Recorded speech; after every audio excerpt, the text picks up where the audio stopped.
Tengan todos muy buenos días. Hoy es viernes 2 de febrero. Como todos los días le doy gracias a Dios porque estoy aquí con ustedes. A ustedes gracias siempre por la sintonía con la que apoyan el programa. Una bendición. Dios los bendiga a todos y con la bendición comenzamos el programa la mañana de hoy. Empezamos hablando de las declaraciones que ha dado el secretario de Estado de los Estados Unidos, Rex Tillerson. Y ha señalado varias cosas sobre el tema de Venezuela. Una de las cosas que está planteando es la opción de que militares venezolanos derroquen a Maduro. El secretario de Estados Unidos, Rex Tillerson, plantea la posibilidad de que militares venezolanos decidan derrocar al presidente Nicolás Maduro, aunque no sabe si es esto lo que realmente va a ocurrir, pero en todo caso lo afirma. Esto lo dice en el discurso en Austin, en la Universidad de Texas, antes de ir a México, Argentina, Perú, Colombia y Jamaica. Insiste en que el gobierno de Donald Trump no promueve un cambio del régimen en Venezuela, pero destacó que sería más fácil si Maduro decidiera abandonar el poder por su propia cuenta. Tillerson predijo que habrá un cambio en Venezuela y destacó que Estados Unidos desea que sea pacífico. En la historia de Venezuela y los países de América del Sur, muchas veces los militares son agentes de cambio. Estoy leyendo la declaración de Tillerson. Son agentes de cambio cuando las cosas están muy mal y los líderes ya no pueden servir al pueblo. Tillerson señala que Maduro debe respetar la Constitución y agrega que si las cosas se ponen complicadas para el mandatario venezolano, estoy seguro que tiene algunos amigos en Cuba que le dirán que le proporcionarán una linda casa en la playa. Señala que el gobierno de Venezuela es un régimen corrupto y hostil y que Estados Unidos seguirá ejerciendo presión sobre la administración de Maduro. En otro aspecto de su discurso, Tillerson advierte a los países de América Latina de una dependencia excesiva de sus lazos económicos con China y argumentó que la región no necesita nuevos poderes imperiales. Hoy China se está estableciendo en América Latina, está usando el poder económico para llevarla a la región bajo su órbita y la pregunta es ¿a qué precio la está llevando? El secretario de Estado señala por demás que China ahora es el principal socio comercial de Chile, Argentina, Brasil y Perú, y remarcó que instituciones fuertes y gobiernos responsables deben asegurar su soberanía ante actores potencialmente predadores. Si bien esta relación comercial ha traído beneficios, las prácticas comerciales injustas también han dañado a los sectores manufactureros de estos países, generando desempleo y menores salarios para los trabajadores. Señala Tillerson, América Latina no necesita nuevas potencias imperiales que únicamente buscan beneficiar a su propia gente. Y sostiene por demás que la presencia de Rusia en la región es alarmante. Esto es lo que está diciendo el secretario Rex Tillerson. Y entonces, cuando uno revisa las afirmaciones de Tillerson, y lo hemos advertido en Venezuela, en el programa, hemos señalado que en el caso de China particularmente, la apreciación es correcta, porque mientras hay países que permiten la importación para que lleguen productos baratos a sus países, no se dan cuenta que en China no existe ley del trabajo, que no existe protección al trabajador, sea mujer, niño u hombre, que existe una explotación del hombre por el hombre, esa sí es severa, esa explotación sí es severa, esa es una explotación eh, que no deja lugar a señalar que existe una explotación en condiciones de esclavitud. En condiciones de esclavitud. Con Venezuela no sucedió. En Venezuela se empezó a importar el producto chino, que hay de varias clasificaciones, el que es muy bueno, el que es regular y el que es malo. Bueno, y aquí se privilegió el producto barato y ahora todos los carros no tienen garantía en materia de repuestos, por ejemplo. Pero también señalar que cuando un producto llega de otro país a Venezuela y es hecho por las manos de niños que son explotados en China, pues no existe, desde el punto de vista de la ética del comercio, no se están cumpliendo los estándares que deberían cumplirse. Y todo esto sucede a partir de que la Organización Mundial del Comercio le permitió a China incorporarse al mundo de la globalización comercial y de la producción. De tal manera entonces que les voy a poner el caso de Estados Unidos para volver sobre el discurso de Tillerson en el caso de Venezuela. Hay dos vías de desarrollo. Hay una vía de desarrollo que se llama la vía de desarrollo por la demanda y la vía de desarrollo por la producción.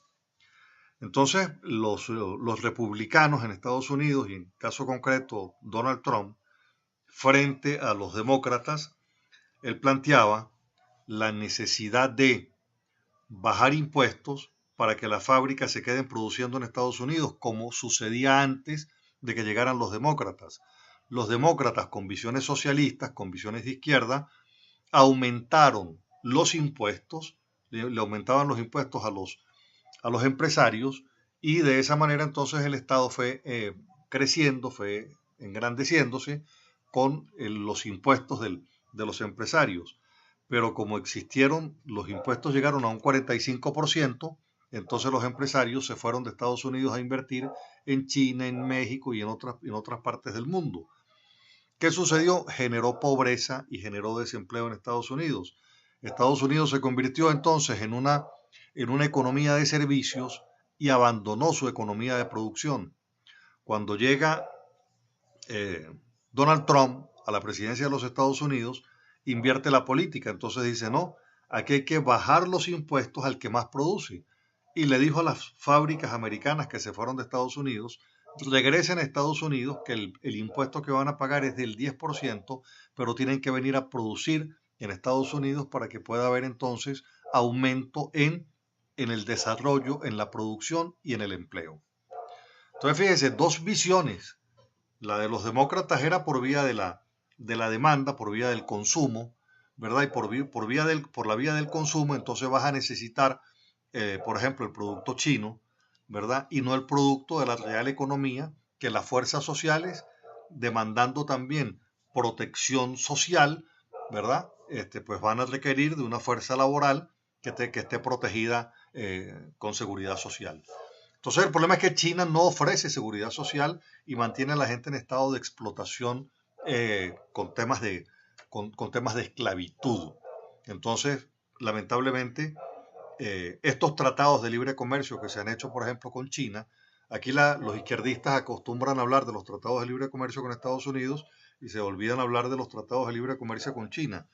Y a propósito de esto, quiero señalar que China abandonó el comunismo en materia económica para convertirse en un capitalismo liberal, neoliberal, de los más liberales, vale decir, sin la intervención del Estado. O sea, ellos tienen el comunismo como fórmula de gobierno, de aparato, de control, pero liberalizaron todas las fuentes de producción.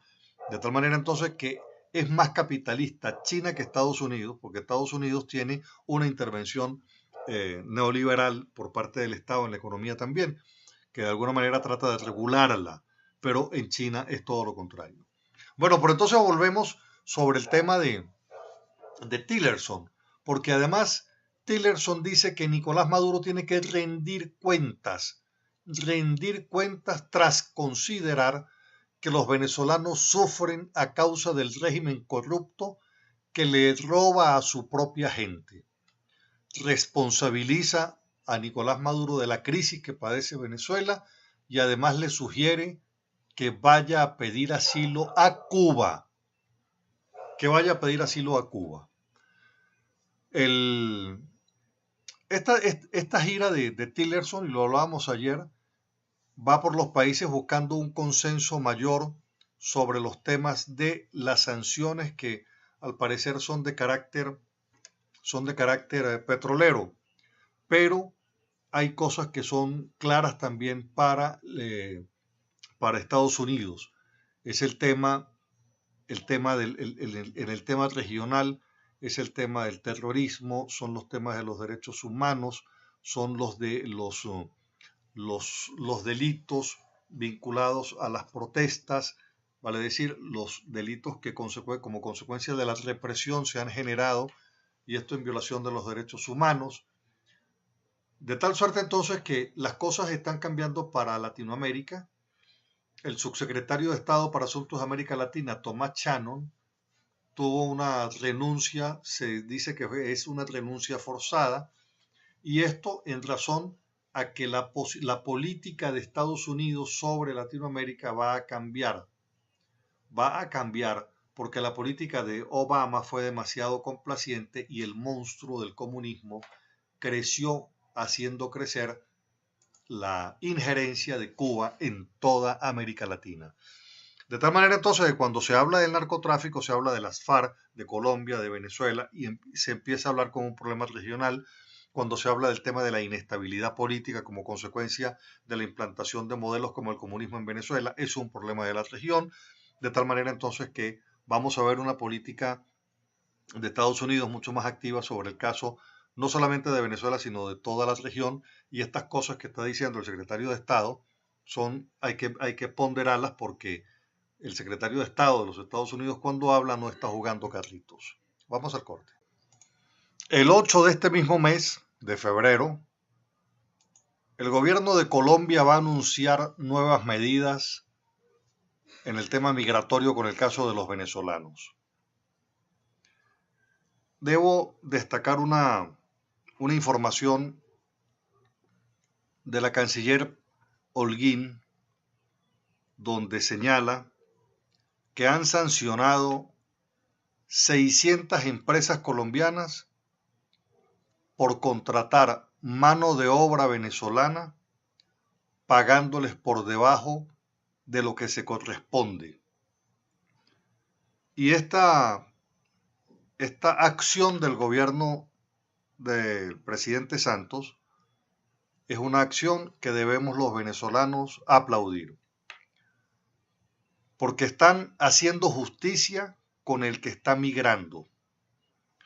Y esto tiene que ser ejemplo para Venezuela, de que así como hay compatriotas en Colombia, que el gobierno ha descubierto que empresas los tienen trabajando por debajo de las condiciones laborales y salariales y los han sancionado, así tenemos nosotros que ver la situación en Venezuela. En Venezuela desde el punto de vista de cuando las cosas están en normalidad y vemos a los extranjeros. Sin lugar a dudas esto nos va a servir para entender más la suerte de la gente cuando está migrando. Bueno, lo cierto es que se van a producir nuevas políticas. Esas políticas tienen que ver con el tema de la migración, tienen que ver con el tema del ingreso, con el tema de la salud, con el tema con los temas de protección. Esto lo van a conversar a partir de mañana en el Consejo de Ministros. Dice el gobierno de Colombia que ellos calculan que ellos tienen sí una fuerte migración, pero que no se puede decir todavía que es masiva. Ellos saben que tienen una migración bastante compleja, sobre todo en algunas ciudades, como el caso de Cúcuta, que son manejables y tratan ahora de ponerse al día en el tema de cómo manejar esa situación de migración venezolana. Yo quiero decirle a la juventud, quiero decirle a los jóvenes que, y se lo digo a mis estudiantes en la universidad, en Venezuela estudiar es económico. Nadie estudia en otro país como se puede estudiar en Venezuela. Si algo demostró que la educación en Venezuela es buena, son algunos indicadores, como por ejemplo en Chile, que de la matrícula universitaria para nuevos ingresos e ingresos en la universidad, los venezolanos obtuvieron los primeros lugares. O cómo los profesionales venezolanos han sido acogidos en los países latinoamericanos por el estándar profesional que tanto universidades públicas como privadas le han entregado a los venezolanos a lo largo de tantos años. Yo tengo que decirle hoy a los estudiantes, tengo que decirle a la juventud, que la mejor inversión es estudiar. La mejor inversión que se hace en tiempo y que en el futuro va a lograr dividendos en crecimiento personal es hacer el esfuerzo, quedarse y estudiar. ¿Nos ha tocado vivir circunstancias de miseria y de pobreza? Sí, sí nos ha tocado y sí nos toca. Pero tenemos que asumir la miseria y la pobreza con dignidad. Es preferible que esté aquí y vaya a la universidad. Los que viven, por decir, en mi caso, en la ULA, todos los jóvenes que estudian en los alrededores de la ULA, deben ir a estudiar a la ULA. Porque al final no es el gobierno el que está subsidiándole a usted el estudio. Somos nosotros los docentes. Somos nosotros los docentes que no ganamos, sino salarios de miseria y de hambre. Pero ahí nos mantenemos en la universidad con un compromiso con el movimiento estudiantil y universitario, con nuestros estudiantes, para seguir ofreciendo educación con calidad. Entonces, el beneficio que usted está recibiéndolo de forma directa de nosotros, sus docentes, que somos los que en la práctica le estamos subsidiando el estudio. No es el gobierno, somos nosotros. Mire, uno dice, y efectivamente en Venezuela se está mal, muy mal. Y hay quien dice, bueno, es que yo me voy porque si aquí estoy peor, no puedo estar peor que lo que estoy en otro país. Y déjeme decirle una cosa, sí puede estar peor de como estamos aquí. Sí puede estar peor, porque Venezuela, a pesar de la crisis, en el tiempo de la democracia se construyó un estándar de vida que no es lo mismo un barrio nuestro que un barrio en Colombia, en Perú o en otro lado. Y no es lo mismo porque Venezuela contó con una clase media poderosa. Aquí no hay ranchos, aquí todas las casas en los barrios son de ladrillo, con servicios públicos irregular, pero existe el servicio público. Pero cuando usted se va a otros países se va a encontrar que el barrio donde viven es con caminos de tierra, igual sin servicios, pero nunca como en Venezuela. Entonces no es tarea tampoco de malponer a quien bien nos está recibiendo en otros países, no. Es advirtiéndole que se puede estar peor de como estamos aquí y que es mejor estar aquí, mal como estamos, con dignidad, haciendo un esfuerzo en educación, porque aquí puede estudiar, pero en el exterior no puede estudiar, porque en el exterior la universidad es cara, en Venezuela es pública, gracias a los gobiernos de la democracia. Entonces los invito a los padres que conversen con los hijos y le den este mensaje que yo les estoy dando, que es el mismo mensaje que yo les doy a mis estudiantes en la universidad. Le digo, no se muevan sin un título. Aquí lo pueden tener, pero en otro lugar no es tan fácil lograrlo. Y al final está estudiando y nosotros que tenemos un compromiso con la juventud, con los estudiantes, seguimos manteniéndonos ahí en pie firme enseñando a nuestros muchachos en la universidad. Y quiero también decirle a los padres y representantes, nosotros tenemos que ser solidarios, porque hoy todos estamos en situación de pobreza. Debemos ser solidarios con los docentes, con el que le da clase a su hijo, el que le da clase a su hija, en primaria, en bachillerato, en la universidad. Hay que ser solidarios. Los que pagan colegio, procuren aumentar el salario de los docentes, porque la hiperinflación acaba con los salarios. Y es necesario que un bolívar más otro bolívar más otro bolívar más el esfuerzo colectivo pueda permitir que ese docente tenga una satisfacción de agradecimiento de parte de los padres cuando saben que sus hijos están recibiendo una buena educación, y con ello paliar una necesidad y evitar que ese docente se nos vaya en búsqueda también de mejores destinos.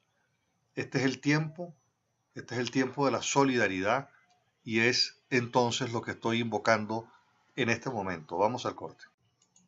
Muchas cosas se dicen en la oposición de los partidos, lo comentamos con mucha responsabilidad, en la búsqueda siempre de procurar un espacio de reflexión, un espacio para que podamos valorar dónde están nuestras propias debilidades cuando enfrentamos un adversario que es el Estado con todas sus herramientas y su poder. Y mire que nosotros tenemos que imponernos en la crisis esta de Venezuela y superar los escollos que nos han traído a esta tragedia. En la Cuarta República, al finalizar la mal llamada Cuarta República sobre los 97-98, efectivamente los partidos entraron en crisis. Una crisis por resistencia al cambio, precisamente. Por resistencia al cambio. Y bueno, el discurso del cambio lo asumió Chávez y ganó las elecciones, se la ganó a todos los partidos. Y después nos trajo a la tragedia comunista. Pero los partidos continuaron en la crisis, y esa crisis se fue profundizando y se fue agudizando. Los partidos son instrumentos extraordinarios para la vida social y política del país, pero cuando son vitales, cuando no obedecen a principios de caudillescos civiles, cuando no obedecen a los egos, cuando no obedecen a los temas del culto a la personalidad, sino cuando obedecen a un propósito, a un pensamiento, a un programa, a donde el liderazgo es colectivo y compartido, a donde todo el mundo es necesario, indispensable, para lograr las reivindicaciones en favor de la sociedad. Pero cuando eso no sucede, entonces se logra el efecto contrario, y el efecto contrario con frecuencia es nefasto para la sociedad. Entonces aquí siempre se pretende que el problema de los partidos lo resuelva la sociedad votando por lo que ellos quieren. Y resulta que la crisis de representatividad y de calidad en la representación político-partidista es parte de la crisis de la Venezuela de hoy. Luis Vicente de León es un analista, presidente de Data Análisis, y siempre se le acusa de ser un hombre promuto. Un hombre promuto. Y es el que entonces enfrenta la opinión de la sociedad para decir, bueno, mira, hay que votar y hay que hacer esto y hay que hacer aquello, siempre en defensa de la mutua. Bueno, ayer presentó el adelanto de la encuesta que terminan de cerrar. Y dice lo siguiente: incremento de la popularidad de Maduro se debe a la mala gestión de la oposición. Luis Vicente León revela que el presidente Nicolás Maduro subió la popularidad de 21 a 26, teniendo un 70% de gestión negativa, Nicolás Maduro. Y esa percepción que lo hace subir encuentra su epicentro en la actuación negativa de los venezolanos. Bueno, entonces, ¿qué hacemos? Nos paramos, nos detenemos, reflexionamos y rectificamos o seguimos como vamos. Eso es lo que quiero dejar en la mesa de su análisis. Lo dice Luis Vicente de León. Dios los bendiga a todos. Regáleme usted a mí también su bendición. Nos encontramos mañana con el inmenso favor de Dios. Que tengan un excelente día. Muchísimas gracias.